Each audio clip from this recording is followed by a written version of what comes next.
Will USCIS give me a 2-year or a 10-year green card? Hi, I'm Jim Hacking, immigration lawyer practicing law throughout the United States at our offices in St. Louis, Missouri, San Diego, California, and your nation's capital, Washington, D.C. In today's video, we're going to talk about green cards, specifically marriage-based green cards. And one of the main questions we get all the time, I can't believe how many times I've actually answered this on our Immigration Answers show, is, will I get a 2-year green card or a 10-year green card based on my marriage? And we get this question all the time. In the old days, it didn't make a lot of sense and it didn't come up all that often. And that was because USCIS handled marriage-based green card cases very quickly. But of course, now after 4 years of Donald Trump and a year and a half of Biden incompetence, the delays at USCIS are longer than ever. And it's taking people a really, really long time in order to get their marriage-based green card. And so people get really hung up. Well, I applied for a conditional green card, but now it's been more than 2 years since our marriage. What are we going to get? And I understand the frustration and I understand the confusion. We're making this video to try to lay it all out there for you. And my good friend Justin, who helps me edit the videos, is going to try to put in some cool graphics so that you can figure this out. But basically, here's what you need to know. On the day your green card is issued, have you been married 2 years or have you been married less than 2 years? If it's over 2 years, you will receive a 10-year green card. If it's under 2 years, you will receive a 2-year conditional green card. And at the end of those 2 years, you'll need to file an I-751 petition to remove conditions. And you'll have to reprove your marriage and you'll have to demonstrate that your marriage is ongoing. So that's the whole shooting match. The only thing you need to worry about is on the day they give me my green card, on the day that's on the green card, the resident since date on my green card, if that date is more than 2 years after your marriage, you're going to get the 10-year green card and you're not going to have to worry about filing an I-751. If on the day that your residence starts, you've been married less than 2 years, even if it's just a day or two, you're going to get a 2-year green card, and it's going to be a conditional green card, which means you need to file that I-751. And we'll talk about that here in a minute. So does everybody understand? That's the great divider. The great divider is whether or not you've hit your 2-year anniversary when they issue you your green card. So in many, many ways, the delays at USCIS are a pain in the ass, and they really drive people crazy.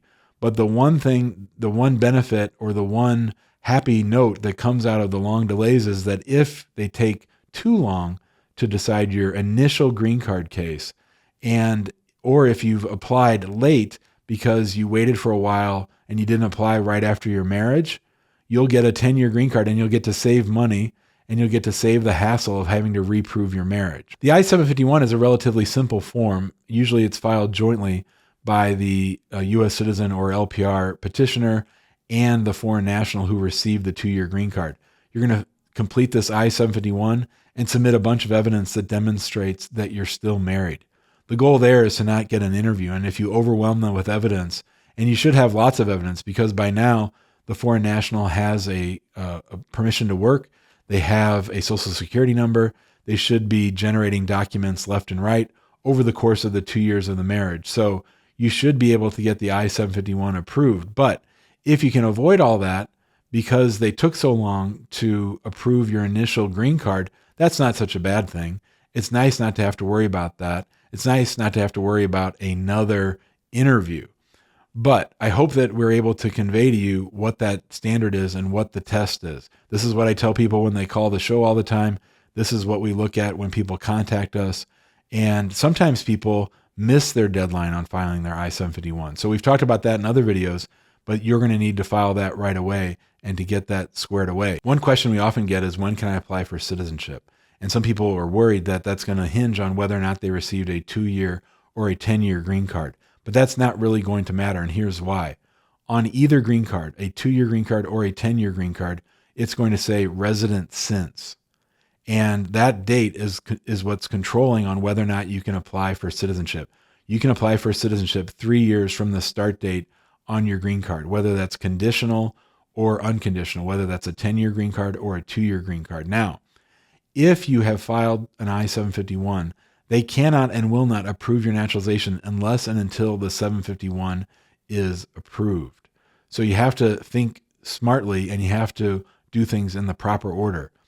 When they first started taking a long time to approve 751s, we were advising people to apply for naturalization right away.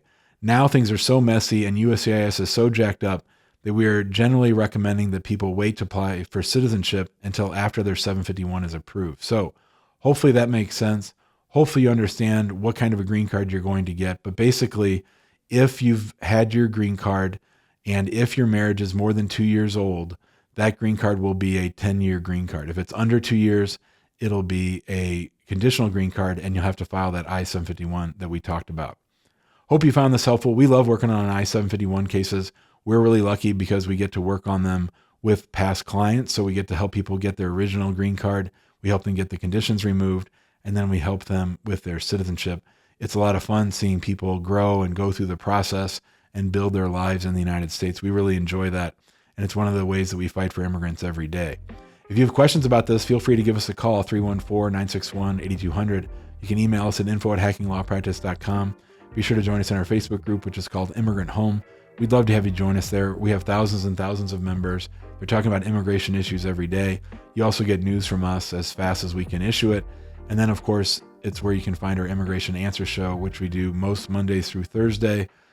And we go for a full hour where I answer as many of your immigration law related questions as possible. Thanks a lot and have a great day.